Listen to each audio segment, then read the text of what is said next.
Can you turn this light on?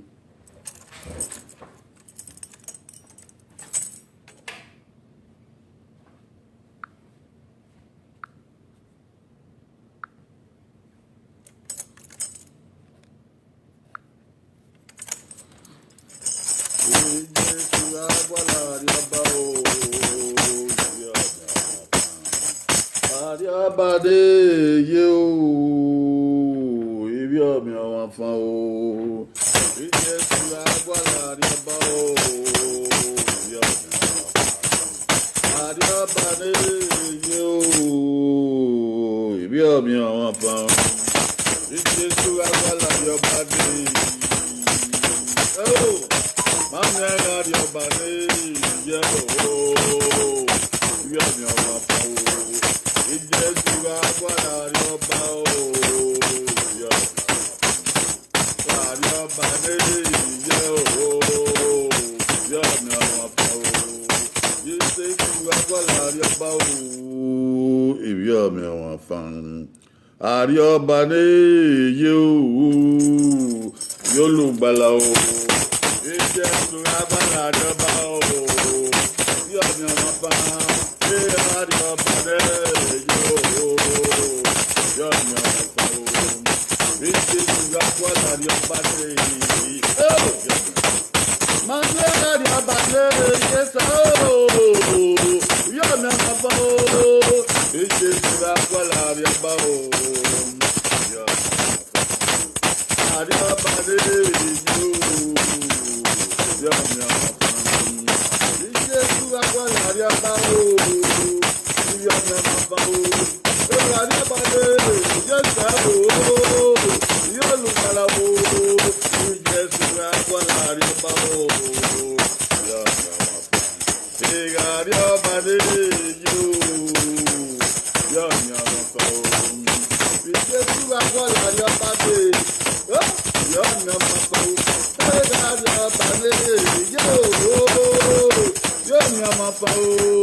Àríọba níyẹ́.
Edo wahialare o iyare obokihan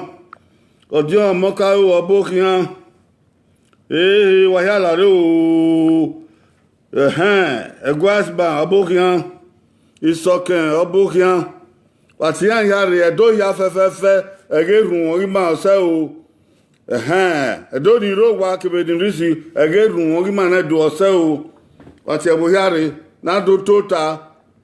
na do he no nya na gba nerun abe zio ne gbima kikpe akewi ku kedon ri wina kedon ro wa agun ya si koko na nerun o yo pe na be gbe kiri yo sede ha we ne mi ga ye ma ro wa Eke yisi. Bo salubwa mawe yare. Ana we na bido we mine no nyama be na kawe.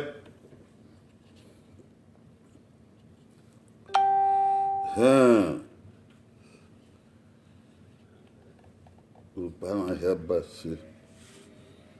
Ba ya bokian wa pitan yo bokian o. Ati an yaro na do leru ogo oge ma na do. David ya man wa ya bokian. Do wa ma do de man. We na bo de man ka yima. Yima da Silva we say. Ko yo Sylvester Fortune we say. Abava o. Oh, Steve Watt, abokian o Abava. Ana hi omo yi abokian o Abava. Okokari, abokian o Abava. Akodan fois. Abokian o. Abokian o. Yan yabo, egbe yabo, eten yabo, emo yabo. Ote yaro. Irumana dene. Ede yakwe de Wednesday. My way to Okawe do. Ede Friday. My the bed do nerum. Ogusa do bois. Matewi man room ye Evan Gwalerum. Ede Friday no bira. O my by room da imare o wa. Sylvester mo agbon bokian o. Izoge omagu ya bokian o. Otiani ka yaro. Otiani ka yaro mama mia o. Eruni ma ye na de Friday. Ma wagati erun no sala make na swan. Edira kebogo you know wan. No nya ma usanoboa. Usanoboa no care den Wesu na we man have said and even bu no kan wo agbon nu ke di ma hon ke di ma dege ke na dege wo yen ya fefe sanobo ama agbon di gbagbe so pon bo we ya ya seta bo we ya ye we se uzo la ho don do lagbera we se du ga me ore no de we se ma na gbe bu by we ya fe na na be ga u ga me we ma ga kan de mede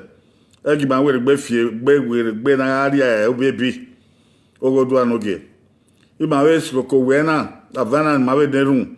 la orun gi o de mama ye be won yoba rion ki ban we sayo na gbon waye ki an ogo gbigbi ore ne bose mose ore gegege aye ni maye ogo we no sanu bo no dazi no yagbon ki be mi e maye la ho wo pase yi me wa o pase yi wuna wa yegbewe ma be dagbon wa yegbewe ma yi wuna wa wo mu egbo ana ro na ogi mana do pataki e na kin na mi we ore do ma de odi ke hu tagbon la wo salobo yin anu re amewon yubo na la wo yin anu ri asewe yi wuna na no make na won hu agbon awe mo hu bi an yo dere gi ma dere we sayo de ba ma odi no wa won ma na ki we ge ya fe be ni Jesus Christ no nyama isa olaga boss obokian o boy obokian o ma ti be no wan evakpen pen ma re chef na e be no wan ni ma do tebe no nyama no riba ori ma de na no cow e be no wan e quality and local won pa ovingbe 1 Corinthians 1:10 quality and local won pa ovingbe ma tell you na ti Philippians won eva oviva o ge no kai ba owe iri wa ya fe 10 we ni o Jesus Christ no bi o sanoboa nu wara te won pa nu wara me ko pa nu wara me iyo pa wara iwan ebegbe so pa na ku wa ku gbe nu wara me erion pa emenu wa ta we ra pa Yo. Marie B. Philippiens, où va, viens va. B. Philippiens, où va, viens va. Gevinons carré.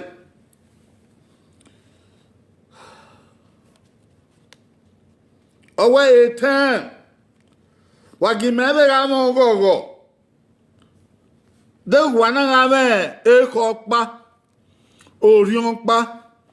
Awewe wan pa. Ibo yon pa. Kebe. Eko no ma okpa. Oh. Et donc, il va s'allonger boire. Ou fiang bébé, wena o, ni voya faire no ho, no meke na la yon. Venu Jésus Christ. Is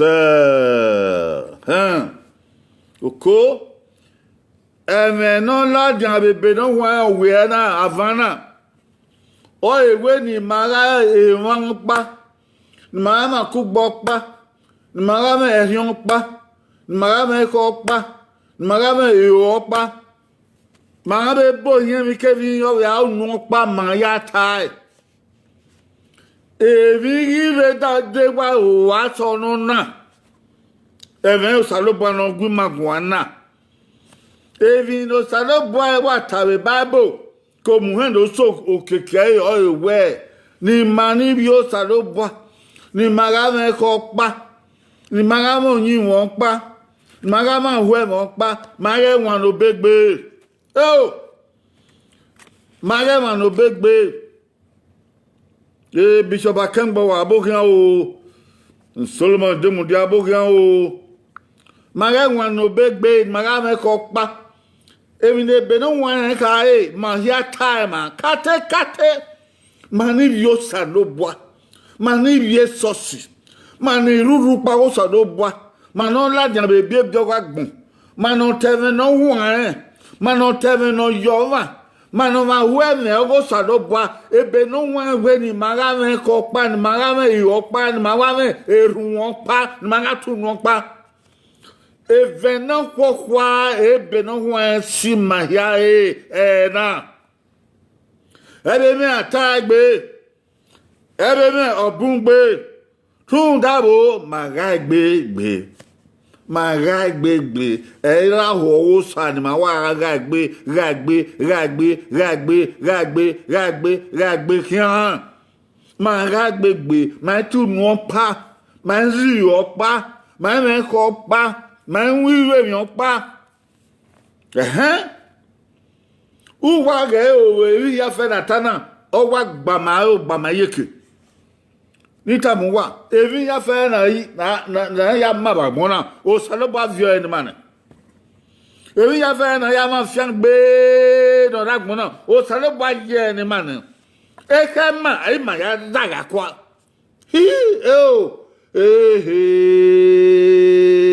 Na ya do mi wo sa, ya bo ya gbon. Na ya do mi ga do le mi no bungu ke ma bo. Wa igba o ko to. Mani bio saloba ye do wa gba okoto ke no ye sosio wa gba okoto emi na ya nyagbon na gbon na mama saloba ye hia ni mane opa ma dekebo o ve no nyu na de gbegbo ya nyu be bu ma ame no ro na o wa be ro be o ve ge no wa be ya ro o do nyu be bu ma gbigbi ore ziza ela we wi ma o to dan gboyo egboyo we wi ma emi no popagbon no si agbon odi eke ere wi ma o salogbo ma ye wi ma we go bonopa emi no ya ma ba gbon ehi awa gba ni ma ameno ma o ve no ma no ma te ya wa gba ni ma o to no ma na ga kevi yi orizo o wi makin bo ri mo bo e no lo ri ma na mi we o ma ye gba bo ri mo bo ki no le li ma kan na ye mi we lo ba agbin mama mu leketi bo ze ni ma na ma we mo ri ma ni ma na kugbe na zu yo pa What's the manana? Whoever human manazi or part manana copa. My have no lad of a baby, I don't do light saucy. I don't do sab maybe saucy. I don't do about out of saucy. You know cook bay of women. Oh, you know cook bay of women. You know bad I do. Have a 10, have it doom, have a ẹ wọ́n pààyà wata ìwùn náà rẹ̀bù náà máa mẹ́ wìn náà èso bèbí máa mẹ́ yóò bọ̀ ọ̀gá pàrí ọba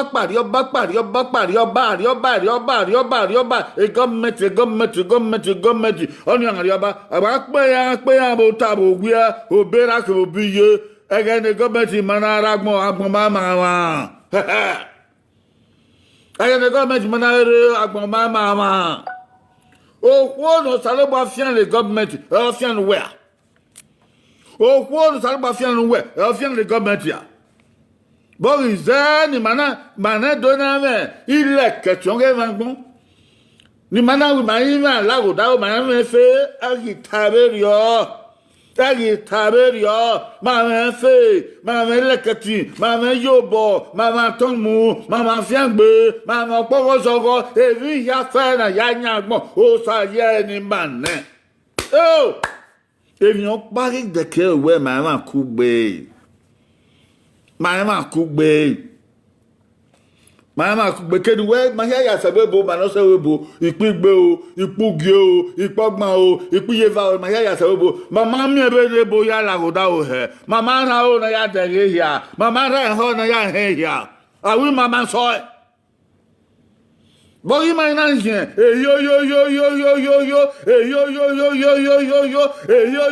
yo he Manawe be mau mamma fie eyokowa mamma fie wiku ebe ni mawo mama me na ya wu iya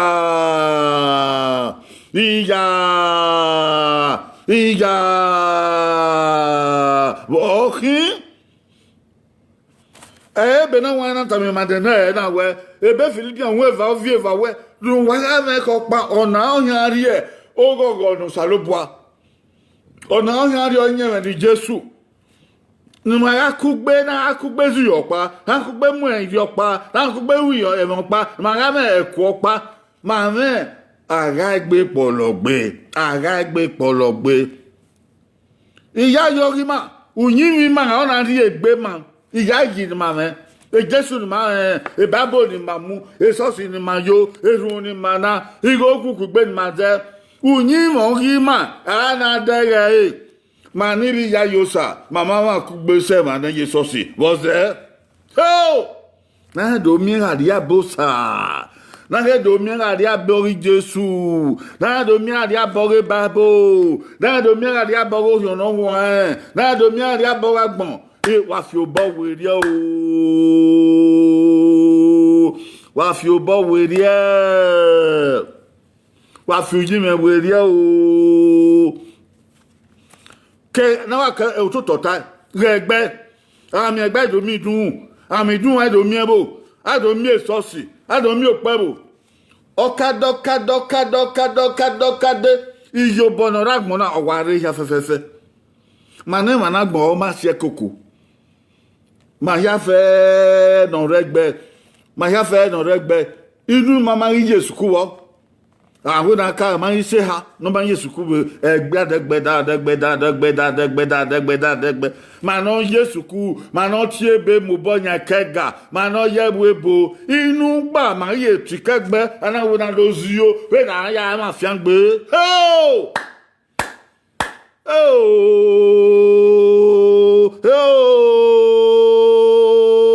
ebe ni ma we ma tie bu we be ni we akugbe ayaseti nwabagbun ma ti eruwe beniwe akugbe ekopa ayaseti muso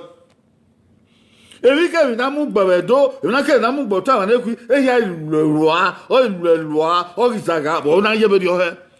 ma me kopa agbon hi ayan ti siladian a segbe koto ayan tomu ara segbe koto ayan tum tomu a segbe koto enenu nota wewewe ekedan na ya ri arin ekedan na ya gbe mi moto ekedan na ya you pa misika ko emi ogbogbo obi ma enu sale bota the bible e ta ma wo de na wa ga ma ko pa wa ga ma ku gbe inu ebo na bi ju ni makere no ye se tin jo bot egbe wo lare ma ga we na ora ma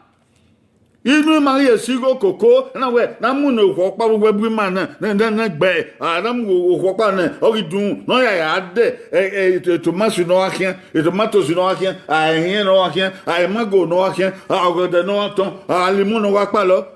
egbe ave ro kiyen ave mu no ma be egbe ave ko ni ave mu no ma be egbe ave ko ni ave mu no ma be ima ya do wa ba umma me o gagun na we ri ma mu gbo bẹ́ẹ̀ni wà yá gẹ́mẹ́ náà inú wa máa yẹ́ ìrìn àti òṣùṣù ẹ̀dẹ́ òṣùṣù inú ọ̀bọ̀ máa yẹ́ hàn ìrìn padà àti òṣùṣù ni máa gbéra wẹ́ òkè àgbá máa ń ṣìgò kòkó ìgò náà sí kòkó àrí ìmúná rún wọn pa náà yà yà sún ẹ kì àrí ìmúná rún wọn pa ó rún wọn pa náà yà yà sún ẹ kì dégí ìgò náà kí àmúná rún wọn pa náà yà yà sún ẹ kì òkè náà dé àbẹ̀ ìṣẹ́ kòkó àbẹ̀ ìmúná rún wọn àbẹ̀ náà yà yà sún ẹ kì ukina ibe de akia abe shekoko abe munoma abe no ya asunki dego wa ya bo no ya gbe yoto dego mo ya gba ebe no ya ma ebe obi we mi donjo e no run pa se ti wu ariye ha ariye ne ariye sen ariye ha ga isikoko ogia o e ko na so ma pa gbe o we su we gbe èmi náà sí ẹni máa náà sẹ́tí ń wọ ẹ máa mẹ́ẹ̀kẹ́ àkúgbé èbè náà wọ́n á sálúbà ká máa wọ́n ẹ̀dẹ̀ náà ẹ̀ náà ló gbérẹ̀yìn bọ́ èkó àkúgbé ni máa mẹ́ẹ̀ sálúbà gbé ni máa gbérẹ̀yìn bọ́ ni máa ká mẹ́ẹ̀kọ́ àkúgbé àtìgò kòkó náà múnà wọn pa náà yà dúẹ́kì àtìgò kòkó náà múnà wọn pa náà yà gbẹ́yò tọ́wọ́ wáyé àtìgò kòkó náà múnà wọn pa náà yà zígé sukùnù bíẹ́ radio obona samepo bona e obo ya ho bo ri ki mana do na na kugbe ni mana kugbe wo yan pa bo ri ki mana mu lekati e ka dana ya ga gbe e ka dana ya ga rin e ka dana ya mu yan ari mu yin o dere o sare bo wa mi dan e ma ti o gbe na be no wa na we e ko ogo onyeme garo no salobwa adana mi we ma ni bi o saloba ma me ko pa ma mo ni won pa ma me ehun won pa ma me eti won pa ma me iyo pa ehun ni ma no na wata mi ma e den na gbe ho a da won dore ya ti kegbe no kiri ami won na megbe e to enu ma ye mi e de ya ge na ti ya yansi koko na tagbe ba ya we megbe na he e mo ya lekwa no lekwa ni ebu gaba ile lekwa ni ebu gaba no lekwa ni ebu odi no ni ebu ebo agbon ya ga yo Jesu gbe ye debu oye be ma na me ohun ano so e agege haye be rio ebi na ya nyagbon na mama o saloba oye ya ni mane so pompa you know ma se koko ma to bi ma se koko ageli be ko di isode rondo wu ni ma ori enwa ni ma ori yen mi ni ma o saloba ori ebe na wa ni ma ori erun ni ma se koko ma ne do wa se koko ami ma no mu gbai ai se koko no ya mu gbai ami wọn wá yóò gbọ́ mú gbọ́gẹ̀dẹ̀ àbẹ̀ ṣẹ́ kòkó ní ya mú gbọ́gẹ̀dẹ̀ ami wọn mú gbé àbà àbẹ̀ ṣẹ́ kòkó ní ya mú gbá àbà ami wọn mú gbé kòkó àbẹ̀ ṣẹ́ kòkó ní ya mú gbé kòkó ami wọn dùn kí òpọ̀n àbẹ̀ ṣẹ́ kòkó mú nẹ́nu ya dùn kí pọ̀n ami wọn dùn kí ìzẹ̀nùfà àbẹ̀ ṣẹ́ kòkó mú nẹ́nu ya dùn kí ìzẹ̀nùfà wéèdìọ́ gbọ́ntẹ́ òpá bà wọn ẹ̀wé bu ni máa yẹ̀rẹ̀ díyàn ekinu digba na se ti yunu ta ekinu digba na o se ti gba egbe idade egbe omo egbo du wa han mi ta ye egbe omo egbo yan ti family business there one thing here go ra ai tamaya ari ya tele egbe ai tamaya we na ga ra de ma gbemiru ai tama we na gbemiru no gbemiru no sebe dio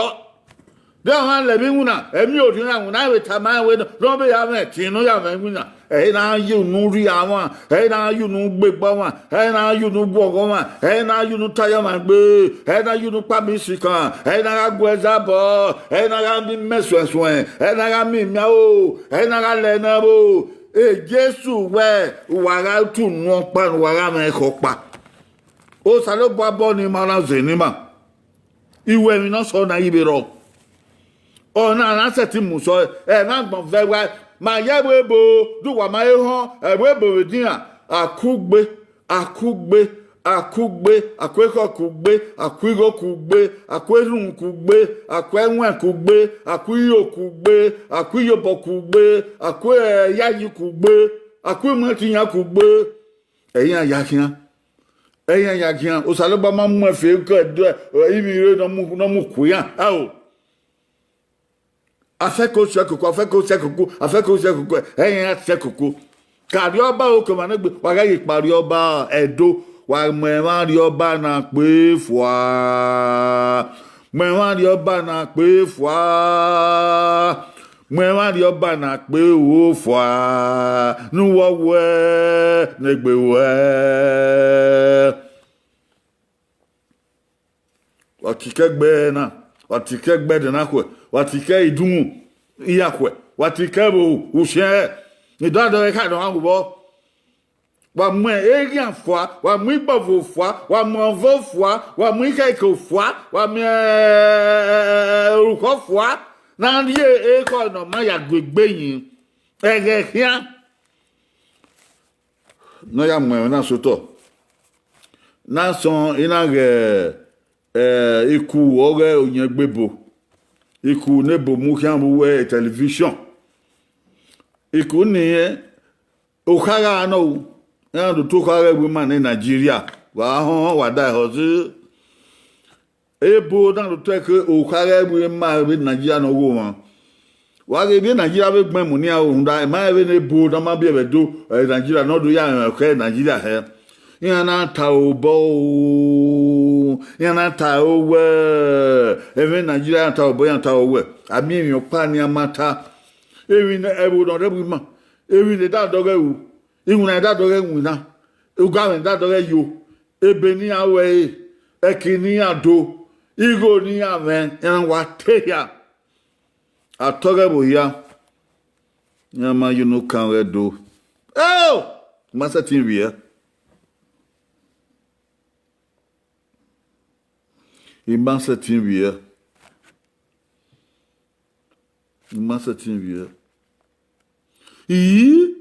Ogedo ibo, awo amami no togedo.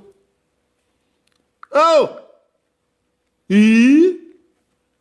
Mama ime ke mana musoa. Ayi me amami no togedo. O ina jibiri o. Immense tinvier. Wada e do ma ya fe edegbe. Edegbe Yorùbá kan wa nu dege ba je we gbe aye we pe nu we na ragbon na gbe ra won ya soge ha koko ya soge yu koko ma ya fe don ki me no wona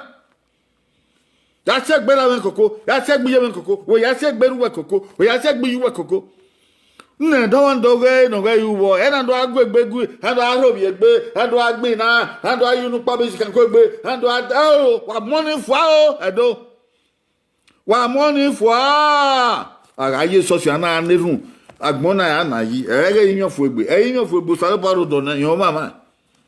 mama se na ya ba mi ke mi wa se yin fo egbe na do agbon na yin na do gbe ma ye ebe no wan kai Give me the one time. Philippians, whoever, whoever. Ni magame kokpa. Ni magame yopa. Ni magame yimopa. Ni magame ehunpa. Akeki wan egbe. Akeki wan egbe. Oh. Awuna ye de ho to na esa ata. Esa ata. Yata me baba o. Yata me yeye o. Ebe ne be don wan ata na. When baba ti kagbe when yeye ti kagbe e ke do ke da do we yibo da do we do ta no gaga and I'm being one I don't go oh salo babu na tai ogu jimi no babu na tai oge gun wa na tai ogi man edo olago die kegbe ogi man edo olago die kegbe degi peke amuna yan wa afian ababe dore de vion no ya afi peke so de wana wa be re wa papa no university ababe siro koko na ya munene no ya university edo we ebo dupon magba ogba o no komiekun bo ze eko na no ehibe ehuwe ehime no ebedo wan we eko ni ogadology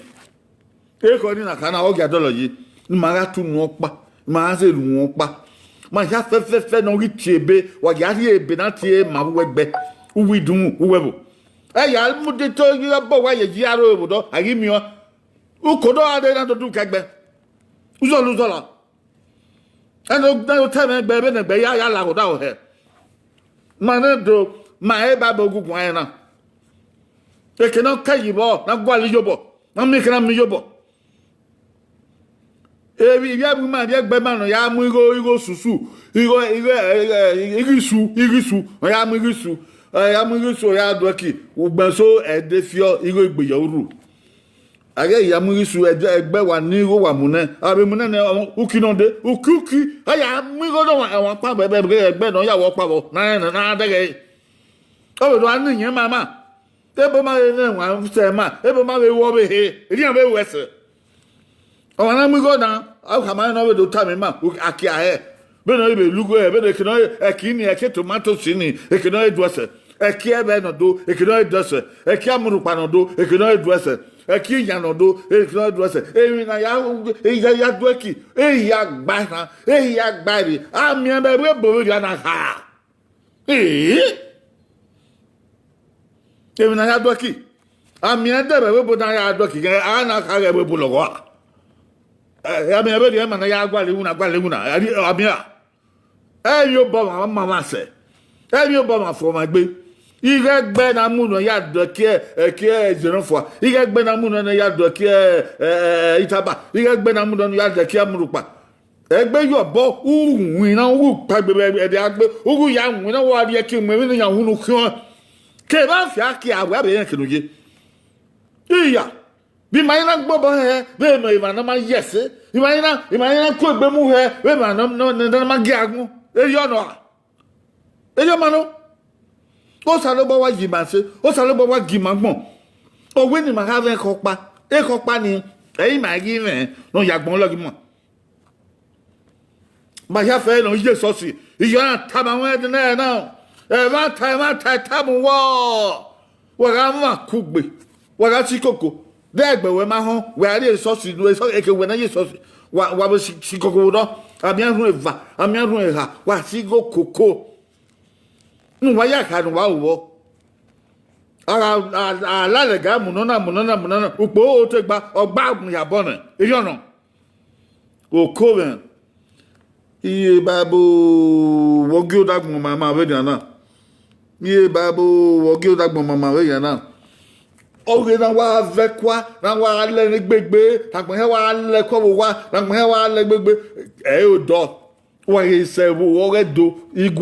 se igwo do ye here e wo gba hiro ye bo ina ye be di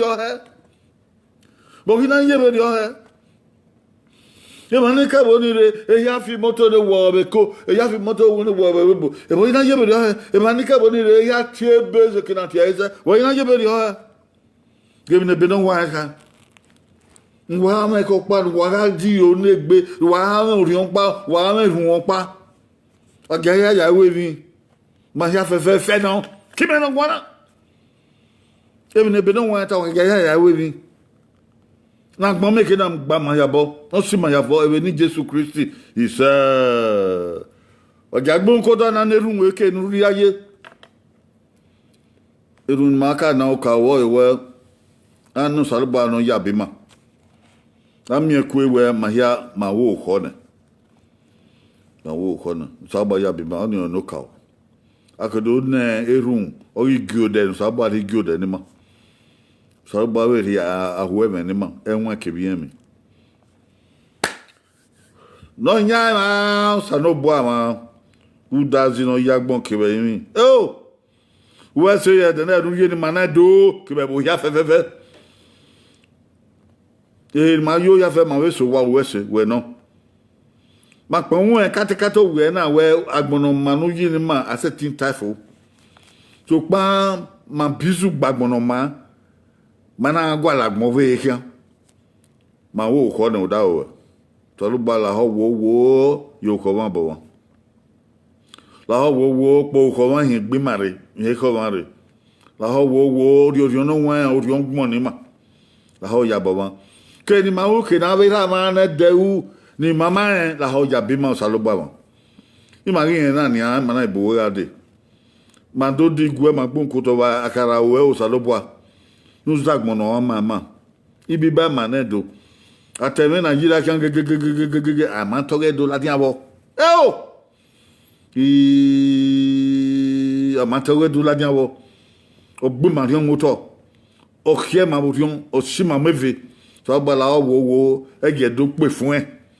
ege do kulo ege do de odi eke la wo sare bo sa ba de rama na mi anu lori e mu ni ma de yen mi ni ma akugbe nu we ta bible we na ni ma ya we mi ni ma na de ba ho we gbe ma begbe ni ma ho we gbe ma la baba yu bo kan o ka gbe o o wo de ne no ka gbe ti ka gbe na da le gba le bi na ya mu so he bi na gbe ma ya mu le keti e egbe no bi ra gbe no bi ye so lo ba ra ma o Rama wan, Rama yemi, we are good dagbo mama. When a boy am so good dem mama ma we mu so berio. When agbonika ya so kodao, good dem mama ma we kodao, gi ma be en gbi ma. Egi mari wan obegbe, egi mari hekwegbe, egi mari gbovoregbe, egi mari khon. Egi mari wan egbe, egi mari gagbe, yo boni ma, yakugbe ni ma. Kera gi ma fi bo wori e. Gi ma ga yin no ma we gbi ma o. O do anoge ara pon won kan ara ro wo kan de que donc bubo que dans doit qui e ya fait menata de na ge la rien o yin mi an salobo awon enu Jesus Christ no nyama isa wo se ori oba ni ma we do salobo no ri enwan yin mi na mi ya fait don awu no de fi o di ma na ri ga ma no wa be ama no be yo pe un dukie egi oba lo boy fo salobo ra wa ise uyo wo salobo pe mo wo so we Jesus Christ no nyama ahwa ma wo no bo akugbo ro no wan to de ba ma no ka oni ma no kiye ke ni ma wa sa ma no wa ogwe mo ke ba me ga ya se de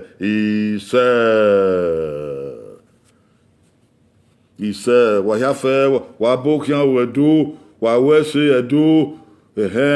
Vincent mo odion obo kian ko yo Solomon James Dia Cynthia Max Obokian Evangelist Humphrey Evangelist Rode Bama wa Sudan o Edo New York Chris ko yo brother ko yo tema Ibo Weso Obokian o wo dupon ma gba idaga ma oni ta we o se la sa iye no kwa saga Weso iye no kwa Obokian o idage we ye Obokian Zeko Obokian o Ohomba Obokian o Bridget Ugiagbe Obokian o Koyo idage we o Charles Idugboy idage we Abasaki John magba mo so sigbo idage we o Alohanson ni Obokian Evangelist Humphrey dogun wa so na o sajande sister je we have the Bible jo sajande Obokian o re na Usade bawe o kuya o wahia o jeg wahia Roland sawa o yo weso Ibude Obokian Isoken o Godwin Clement Agbedo wahia fe Obokian Agbedo wa o Ejiwa Sagie o Kamate Francis kuyo inofe Okeke kuyo o Idugbo eriwa ya bunore na yo salobwa ekenagbe share yi unyegbe na waga you bopian o Henry hi o abokian o ko brother o koduwa abokian o go na ko na fo abokian o ituwa ya o benu wayare na sarba fiangbuwa wana fiangbuwa o de Sylvester de wa o omoka o de wa o yare igba fen akutan yi edagese Niki da Silva obokian boye no kwa wo wa ka se won na koyo obaze idagewe iwa ni rebo na don Clarice Zuzio hera me edini e ma o ka do ye let me ohamba o ma odion wa yare wa bokian o mo se fe Festus o start e ka mate ka we to otima eyobo amen dagewe soken gile ise wa ya fe wa bokian wa bo wa wi ya do wa we mondo wa ododo wa ya me do kodo ka me wa ya ko boku gbe babo we na ko bogbe no sorba mekina herun ma wa ho sorba ko na ko boku gbe no sorba mekina herun ma no na logo ke no ke logo ke ma e ohun aneme no so e yo sorba makin wa wi ya do wa ya pion we share no mekina hu tagbon wa be ari e kirante YouTube ni awe gbon pa iwa na ti what you do YouTube now we gbon pa iwa na we yubo pion ni subscribe we yubo pion subscribe na me na kian na we ko ma yo wa ge boy mana moto o wa pion subscribe ni eri ebu yaka we ebu buno ge ni magwalo we will you born be yo owekin yakwe so yo saguwa yaro wa baba yo iwan maso na wa aso kan o Jesu agwa lari oba o ebi omi o ma fan ari oba na ye o ebi omi o ma fan o de ni agbeko ai we de gbe so do be owekin yakwe o saguwaro we eten yado we ten yado bye bye